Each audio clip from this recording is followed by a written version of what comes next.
Assalamualaikum warahmatullahi wabarakatuh. Saya Kotrun Nada Azakia dari kelas 1 MPIC. Di sini saya akan menjelaskan tentang perkembangan fisik dan kognitif pada masa bayi. Perkembangan refleks pada masa bayi terlihat gerak-gerak spontan yang disebut refleks. Refleks adalah gerakan-gerakan bayi yang bersifat otomatis yang tidak terkoordinir sebagai reaksi terhadap rangsangan tertentu, serta memberi bayi respon penyesuaian dari terhadap lingkungannya. Yang pertama adalah refleks menghisap. Seiring bertambahnya usia bayi, akan mulai secara sadar melakukan tindakan dan mampu mengendalikan anggota tubuhnya. Refleks menghisap akan membantu bayi mendapatkan makanan. Setelah sekitar usia 2 hingga 3 bulan, menghisap tidak lagi otomatis. Setiap kali bayi menunjukkan refleks ini, bukan selalu berarti tanda lapar. Menghisap adalah kegiatan yang menenangkan dan menyenangkan untuk bayi. Yang kedua adalah refleks mencari. Refleks mencari pada bayi terjadi ketika pipi atau sudut mulut bayi dibelai atau disentuh. Bayi akan memalingkan kepalanya dan membuka mulutnya untuk mengikuti arah usapan. Refleks ini biasanya berlangsung sekitar 4 bulan. Yang ketiga adalah refleks moro. Refleks moro adalah suatu respon pada bayi yang baru lahir akibat suara atau gerakan yang mengejutkan. Ketika si kecil terkejut karena suara keras, maka kedua tangan serta kakinya akan menangkup dalam posisi memeluk untuk melindungi diri.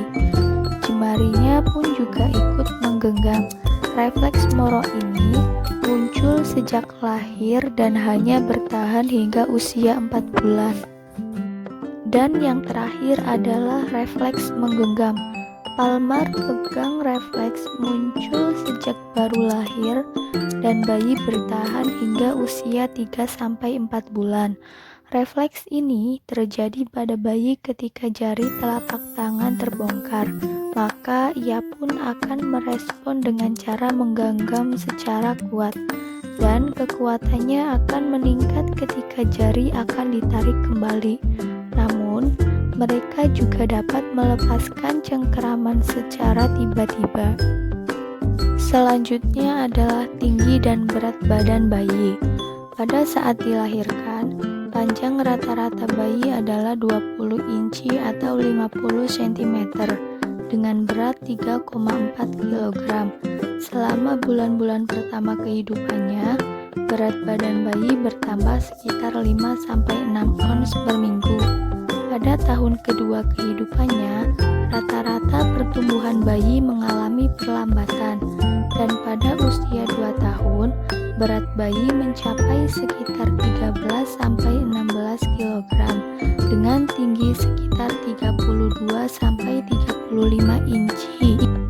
Selanjutnya adalah kemampuan sensorik dan motorik. Kemampuan sensorik adalah kemampuan seorang anak dalam menggunakan indera yang ada pada tubuhnya. Selanjutnya, mereka memasukkan data masukan dari indera tersebut sebagai sarana untuk melakukan penafsiran terhadap apa yang terjadi di sekitarnya. Kemampuan motorik adalah kemampuan gerak yang dimiliki oleh anak. Berdasarkan kategorinya, kemampuan motorik terbagi menjadi 2, yakni motorik kasar dan motorik halus. Motorik kasar termasuk gerakan fisik yang koordinasi beberapa anggota tubuh dan menggunakan otot-otot besar, contohnya berlari dan merangkak. Sedangkan motorik halus memiliki aspek yang memiliki keterampilan fisik yang dalam penggunaan otot kecil dan berhubungan keterampilan fisik.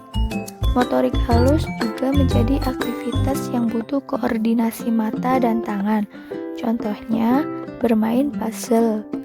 Untuk tahap sensorik motorik, yaitu Refleks sederhana, kebiasaan-kebiasaan pertama dan reaksi sirkuler primer, reaksi sirkuler sekunder, koordinasi reaksi sirkuler dan sekunder, reaksi sirkuler tersier, pencarian dan keingintahuan, dan internalisasi skema.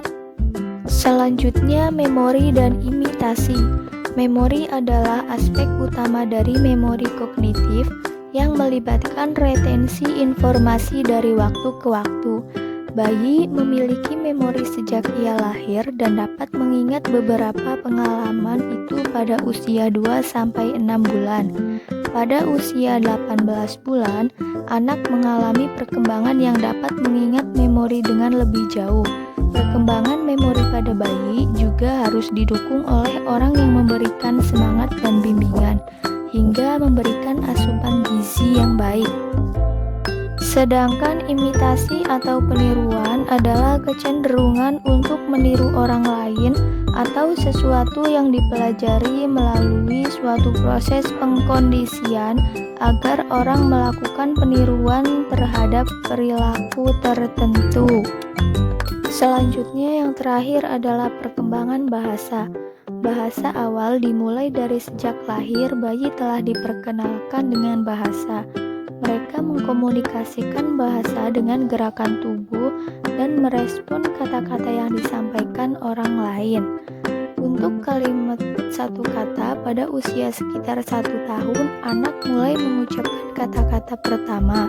Kata pertama yang diucapkan ini biasanya berupa satu kata. Untuk tahap kalimat 2 kata, muncul sebagai akibat dari bertambahnya perbendaharaan kata dari lingkungan dan fungsi-fungsi kognitif anak. Kalimat kedua ini muncul sebagai perluasan ketika anak mengerti terhadap sebuah kejadian. Yang terlibat dari tahap ini adalah mencoba untuk mengekspresikannya dan terjadi ketika usia 1,5 tahun. Untuk tahap perkembangan tata bahasa, yang terlibat dari tahap ini adalah keterampilan anak dalam mengadakan sebuah diferensiasi ketika menggunakan kata-kata dan kalimat. Yang terakhir adalah transformasi atau tahap perkembangan tata bahasa menjelang dewasa. Pada tahap ini, tata bahasa seorang anak berkembang secara pesat. Seorang anak mengalami sebuah perubahan melibatkan gabungan kalimat yang sederhana. Ketika anak telah memasuki usia 8 tahun, bahasa telah digunakan sebagai alat-alat yang benar penting untuk proses penyampaian pikiran, dan yang terpenting dalam kemampuan kompleks bahasa. Sekian dari saya.